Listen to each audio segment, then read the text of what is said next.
네, 오늘 만나보실 특수통은요, 의사이자 경제학자 김현철 연세대학교 의과대학 교수 모셨습니다. 어서 오세요. 네, 안녕하세요. 예, 한 달 만에 뵙습니다. 네. 예. 자, 오늘 한글날인데요. 다른 얘기 좀 잠깐 여쭤보면, 네네. 외국에서 오래 가르치시지 않았습니까? 네. 한글 어떤 문자입니까, 보시기에? 한국은 좋은 문자죠. 예. 저는 굉장히 자랑스러운 게 예. 그 로마자 기반, 그러니까 예. ABC 기반이 아닌데 그 몇 개 안 되는 표현 문자입니다. 예. 그러니까 컴퓨터에 이렇게 타자를 우리말로 칠 그렇습니다. 수가 있잖아요. 예. 그러니까 제가 홍콩에 있었으니까 중국 분들 많이 예. 이제 중국 교수를 있는데 답이 없습니다. 표의 그렇죠. 문자. 예. 그러니까 예를 들어서 김현철을 치려면요. 그 음을 KIM 치고. 그 음을 예. 쳐야 되거든요. 예. 그럼 차라리 영문으로 하지 왜 그렇게 하냐 이렇게 제가 놀리기도 했는데 예. 뭐 굉장히 전 뭐 한글 자랑스럽게 생각합니다. 예. 근데 이런 어떤 자랑스러운 한글이요. 네. 이게 정말 거의 한 사람에 의해서 개발되고, 이게 또 혁신, 창조. 네. 이만한 혁신과 창조가 지금 우리나라에서 일어나고 있다고 봐야 되나요? 볼 수 있나요? 뭐 생각하기 나름이지만 예. 저 한글 창조 같은 거는 예. 뭐 어마어마한 혁신이었고요. 그래서요? 네. 예. 그만하지는 못했겠지만 예. 그보다 작은 혁신들이 계속 있었으니까 우리가 이만큼 또 오지 않았겠습니까? 생각합니다. 근데 이 어떤 이런 어마어마한 한글 같은 혁신과 창조가 계속 일어나면 당연히 발전을 할 것이고, 네. 뭐 우리나라는 발전을 할 텐데, 그렇죠. 우리나라 혁신과 창조 능력에 대해서는 뭐 높은 평가를 하지 못하는 분들이 많은 것 같습니다. 지금 그렇습니다. 예, 네. 예, 왜 그런가요, 보시기에? 뭐 첫 번째는 교육 시스템이 엉망이죠. 예. 혁신을 교육 시스템이 엉망이라고 딱 단정을 하시는군요. 네. 뭐 예. 외국에서 있어 보면요. 예. 우리나라에서 자란 인재들이 얼마나 혁신에 비적합한지 바로 느낄 수가 있습니다. 예. 그래서 이 교육 시스템을 완전히 뜯어고치지 않으면 뭐 예. 이게 문화에서도 오는 것이고요. 예. 또 가르치는 방법에서도 오는 것인데, 제가 한번 저번에 나와서 예. 말씀드린 적도 예. 있었던 것 같은데요. 그거 개혁하지 않으면 혁신적 인재를 만들어낼 수 없다. 예. 또 어떻게 운 좋게 만들어진 인재를 우리가 좀 잘 킵하고 그 인재에 적합하게 대우를 해줘야 되는데, 예. 그 부분도 굉장히 약하고, 오늘 사실 제가 나와서 말씀드릴 것은 이제 박사를 받으신 분들, 예. 우리나라의 혁신을 만들 사람들인데, 이 예. 사람들 특별히 이제 대학을 중심으로 예. 어떻게 대우가 되고 있고, 국제 마켓에서 예. 혁신은 국제적으로 일어나는 예. 거니까 국제 시장에서 어떤 식으로 지금 작동하고 있는지 좀 말씀드리고자 합니다. 자, 우리가 그럼 그 실마리로요. 네. 우리가 엉망이라고 그러셨는데, 뭐가 가장 엉망인가요, 우리 교육에? 혁신. 우리 교육은 예. 이제 주입식 교육이죠. 예. 주입식 교육 딸딸 외우고, 예. 그걸 또 평가하는 수능 시스템은 문제 푸는 기계를 만들어내는 건데, 예.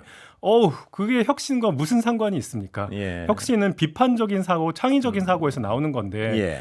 뭐 비판을 하려고 그러면은 우리는 짓밟히고, 비판하지 말고 그냥 일단 주어진 닥치고 풀어. 예. 이게 우리의 교육 시스템의 근간이기 때문에 예. 답이 없습니다, 진짜. 예. 그거부터 완전히 뜯어고치지 않으면 저는 뭐 혁신 궁극적으로 선진국에 안착하는 것이 쉽지 않을 거다라고 생각하고 어떻게 있습니다. 뜯어고칠 수 있을까요, 일단?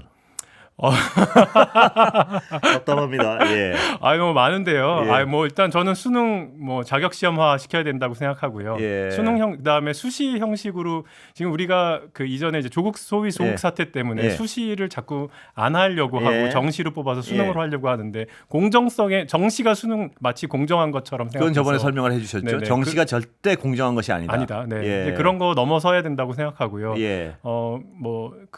그것뿐만 아니라 교육 교사들도 전 다 바뀌어야 된다고 예. 생각하고요. 기존 교사가 아니라 교사가 되는 문턱도 낮춰서 예. 혁신 인재를 길러낼 수 있는 소양을 갖춘 사람들이 쉽게 교사가 되고, 그렇게 아이들을 또 길러낼 수 있어야 된다고 생각합니다. 정말 어디서부터 어떻게 시작해야 될지 모르겠는데요. 정말 힘듭니다. 네. 예.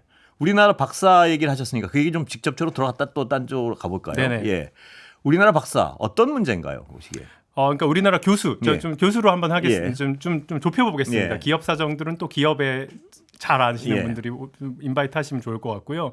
제가 이제 홍콩 과기대 코넬대에서 예. 10여 년 일하면서 교수 채용위원회에서 활동을 하면서 예. 어떻게 이 외국 대학들이 진짜 좋은 인재를 끌어오기 위해서 노력하는지를 예. 뭐 생생히 경험했습니다. 예. 그래서 그걸 좀 말씀을 드리면요, 대학의 입장에서는 이게 대학의 거의 생존과도 그렇죠? 연관이 됩니다. 예. 왜냐하면 연구 성과가 일단 제일 중요한데, 예. 대학에서 연구 중심 대학에서는요. 연구 누가 합니까? 예. 사람이 하잖아요. 그렇죠. 교수가 중심으로 네. 해서 대학원생들과 같이 하는 거니까 이 인사가 만사인 곳이 정말 대학이라서 어디보다 그렇겠죠. 그 어디보다도 그렇습니다. 그래서 정말 이제 어떻게든 좋은 사람 뽑으려고 쟁탈전을 하는데 예. 그런데도 좀 한 가지 드는 생각은 우리 국민의 입장에서 보면요. 예. 아니 뭐 대학이 잘 되는 게 뭐 그렇게 중요한가 이렇게 좀 느끼시는 분들도 있을 것 예. 같아요. 그래서 좀 대학이 도대체 왜 중요한가? 예. 그 등록금만 날리는 곳이 아니다라는 사실을 예. 좀 그 부분 좀 먼저 좀 말씀드려도 말씀하시죠. 괜찮겠습니까? 네. 일단 대학이 중요한 이유가요. 대학의 인재가 중요한 이유가 대학은 연구 개발 R&D의 전초 기지 연구가 굉장히 중요한 거고 또 그것을 위한 인재 양성과 인재 유치의 가장 중요한 채널이기 때문입니다. 뭐 대학을 통하지 않은 인재가 존재하지 않는 것이죠. 만들어지는 것이고 세계은행이 이런 얘기를 합니다. 선진국 진입을 위해서는 요 선진국 문턱에 있는 나라들이 어떻게 해야 되냐? 반드시 혁신이 필요한데 이게 산학협력이 진짜 중요하다. 산학협력이요. 네. 그 예를 들면은요, 우리 그 코로나 때 백신이 어디서 만들어졌냐 하면요, 뭐 파이저 백신 우리 기억하시고요, 아스트라제네카 백신, 파이저 백신 기억하시죠? 그 파이저 백신이 세계 최초의 mRNA 백신인데 이게 누가 만들었냐 하면은 터키 출신 이민자인 독일 대학 교수. 우르 샤인과 웨슬렘 트네지 이 두 분이 이제 교수신데 만드신 거죠. 자기네들의 이제 연구 mRNA를 그래서 그거를 상용화시킨 거죠. 백신으로. 그 다음에 아스트라제네카 백신은 누가 만들었냐면 옥스퍼드 제너연구소에서 만들었습니다. 학교에서 만들었습니다. 그리고 미국이 진짜 굉장히 좋은 예인데 뭐 당연히 연구자들을 길러내기도 대학에서 길러내지만 이게 그 나라에서 가장 뛰어난 인재들을 리크루트하는 주요한 채널입니다. 그러니까 미국 대학에서 전 세계에서 뛰어난 애들이 다 모이고 소위 뭐 미국 증시를 이제 이끄는 7대 텍 기업에서 그 중에 CEO와 4명이 유학생 출신이거나 아니면 1.5세 뭐 이런 형국입니다. 실리콘밸리의 태반이 유학생 출신이거든요. 특히 인도도 많고요. 인도 굉장히 많죠. 그래서 우리도 대학이 잘 되면은 대학이 잘 돼서 외국에 뛰어난 인재들이 온 다음에 그 중에서 정말 뛰어난 친구들을 킵해서 우리나라의 경제 성장을 이룰 수 있도록 돕는 이런 선순환의 구조가 좀 있어야 된다 생각합니다. 그러려면 어떻게 해야 되나요? 이러려면은 정말 외국 대학 교수 혹은 외국 대학원생이 우리나라에 잘 뛰어난 사람들이 들어올 수 있게 돼야 되는데 우리는 지금 그게 안 되고 있죠. 그러니까 예를 들면은 미국이나 북미의 좋은 대학이나 아니면 홍콩 과기대 뭐 싱가포르 좋은 대학은요. 외국인 비율이 이제 50%입니다. 50% 넘어가거든요. 우리나라는 5% 10% 미만이고 일단은 다양성이군요. 그러니까. 굉장히 다양성이 중요하죠. 다양성이 왜 중요하냐 하면 우리나라 인재만으로 우리나라 대학이 지금 세계에서 경쟁하기가 어렵습니다.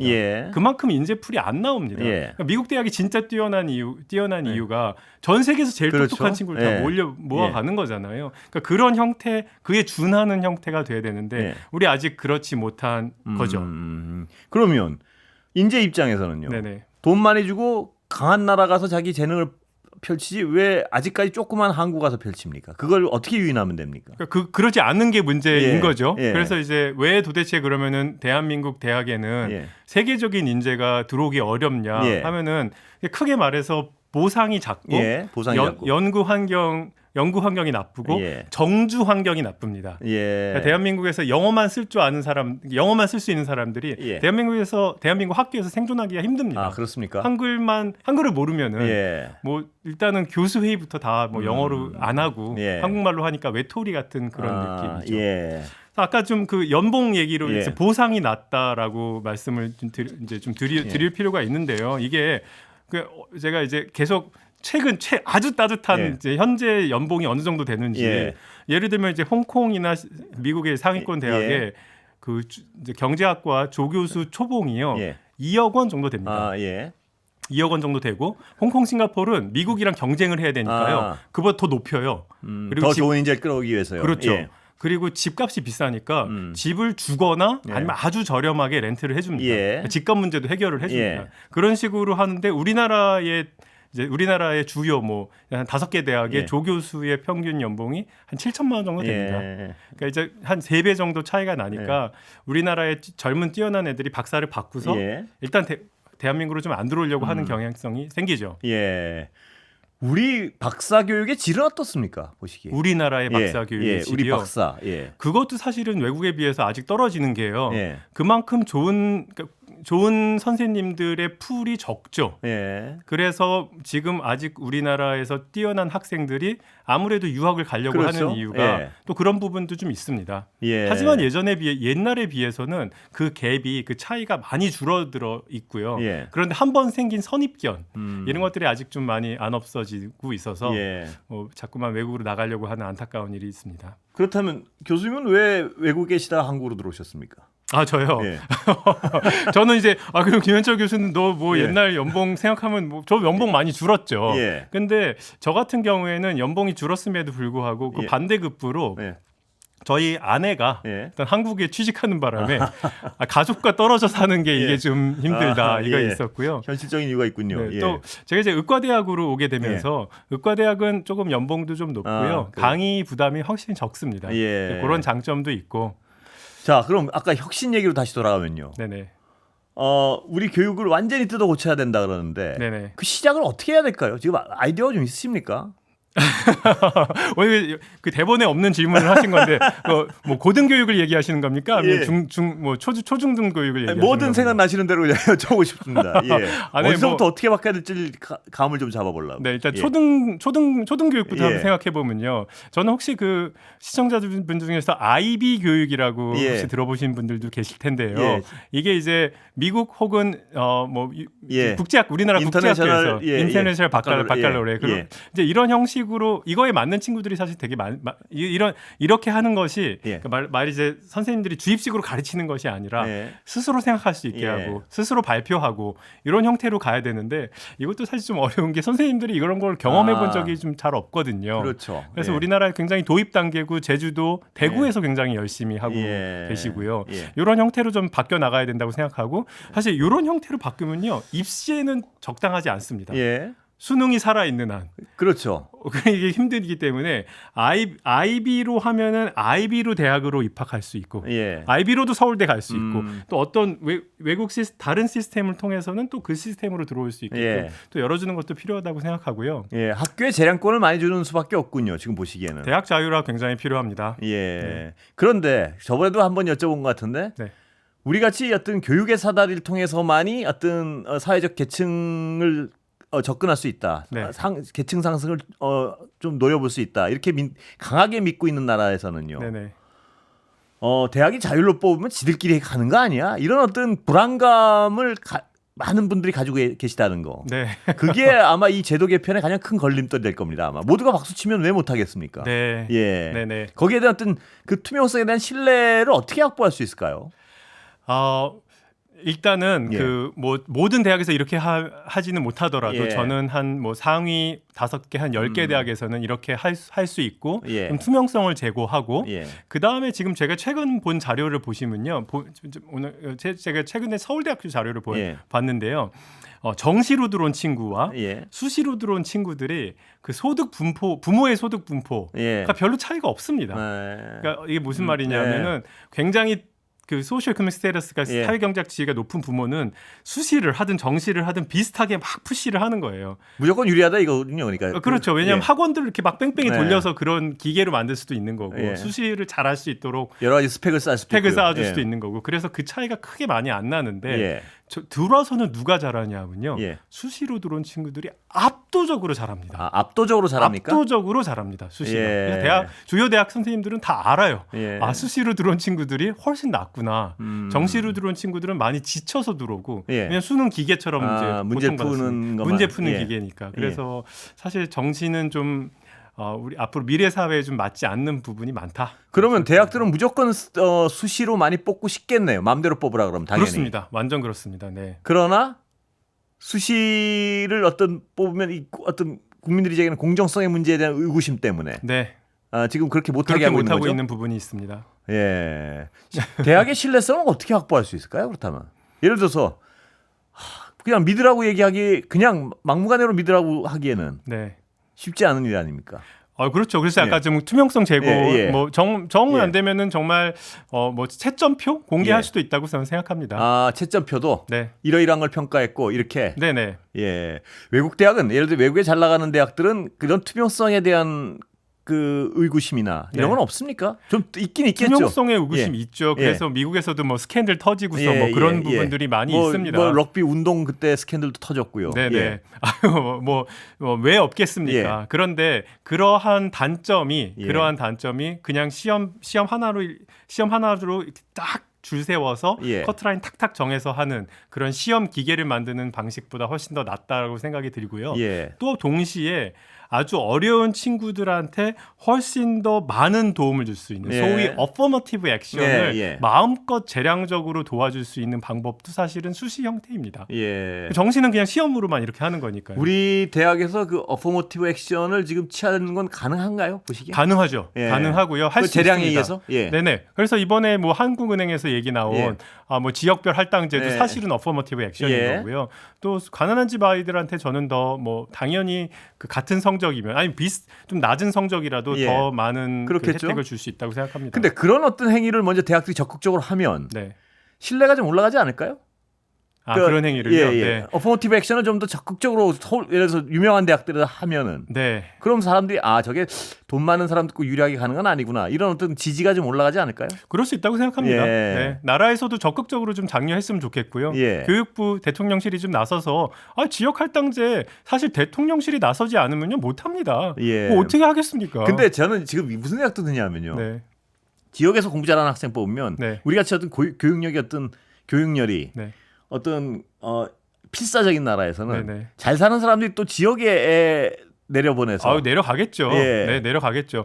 뭐 그걸 바라고 하는 겁니다. 그래요? 그러면 좀 서울 집값 좀 떨어지고. 그나마 지방 분산할 수 있는 여지가 좀 더 생기고. 그렇게 하는 게 그래도 현재보다 낫다. 그렇게라도 하는 것이 현재보다 낫다. 근데 거기서 더 어떤 어퍼머티브 액션의 세부적인 걸 더 개발할 수도 있다. 그렇죠. 거기다가 저는 이제 지역뿐만 아니라 소득도 해야 된다고 생각하는 거죠. 그렇죠. 그건 정말 괜찮은 생각 같은데 왜 실행이 안 될까요? 국민 공감 사실 지금 저는 우리 국민들이 공정성에 덫에 갇혀 있는 게 있고요. 또 지금 대통령께서 예전에 그 수시 비리를 이렇게 파헤치시던 분이니까 쉽게 생각을 확 전환하시기 좀 어렵지 않을까? 뭐 이런 생각도 좀 듭니다. 근데 저번 시간에 그 교수님 말씀하셨던 그 정시 시험 이 공정하지 것이 절대 아니다라는 공감대가 확산돼도 이런 어떤 제도적 변화를 가져오는데 국민적 여론이 좀 달라질 수 있을 것 같아요. 그래갖고 사실 제가 연세대학교 부임하면서요. 그 입학 근데 이게 그거를 보여주는 것도 쉽지가 않더라고요. 뭐 입학처와 입학처, 학생처 뭐 다 이렇게 자료를 다 모아도 그 완벽한 그림을 잘 보여주기 어려운데 뭐 이참에 교육부가 좀 나서서 그런 정확한 사실에 대해서 좀 연구하고 국민들에게 알릴 필요가 있다고 생각합니다. 저는 그 부분 그러니까 그 정시제도 일률적으로 시험 봐서 시험 문제 푸는 기계를 만들어서 올려보낼 때 그것이 가장 불평등할 수 있다는 그 지적에 대해서 굉장히 어떤 공감이 많이 갔었습니다 그날. 그렇다면 보다 공정한 것은 부모의 능력이나 자기의 능력을 어떻게 더 반영시켜 주느냐 뭐 이걸 거고요. 그러니까 부모의 소득과 부모의 어떤 부모의 인풋과 크게 상관없이 자기의 포텐셜을 충분히 이끌어낼 수 있는 사회가 좋은 사회입니다. 오늘 말씀 여기까지 듣겠습니다. 감사합니다. 김현철 연세대 교수 모셨습니다.